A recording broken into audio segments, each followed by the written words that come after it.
காலை முதல் மாலை வரை குடும்பத்தை, தன் கணவரை, தாய் தந்தையரை, பிள்ளைகளை வளர்த்து உருவாக்கி ஆளாக்க வேண்டும் என்ற எண்ணத்தின் அடிப்படையில் தன்னையே அர்ப்பணித்து குடும்பத்திற்காக உழைக்கிற அந்த தியாக தலைவிகளுக்கு முதலமைச்சர் செய்த பெரிய அங்கீகாரம். 1000 ரூபாய் குடும்ப தலைவிக்கு கிடைக்கிறது என்று சொன்னால் அது அந்த குடும்பத்தினுடைய வளர்ச்சிக்கு,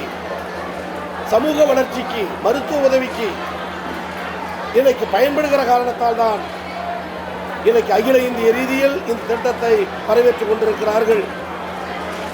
அந்த வகையில் கிராமப்புற முன்னேற்றம், பெண்கள் முன்னேற்றம், குடும்ப முன்னேற்றம், சமுதாய முன்னேற்றம் இவைகளை நிலைநிறுத்தி செய்து கொண்டிருக்கிற முதலமைச்சருக்கு அனைத்து தரப்பு மக்களும் பாராட்டுகிற இந்த தருணத்தில் தஞ்சை மாவட்ட மக்கள் சார்பாக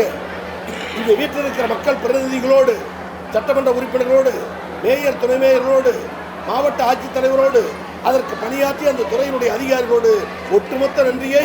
தமிழ்நாடு முதலமைச்சருக்கும் துணை முதலமைச்சருக்கும் இந்த நேரத்தில் நான் தெரிவிக்க கடமைப்பட்டிருக்கிறேன்.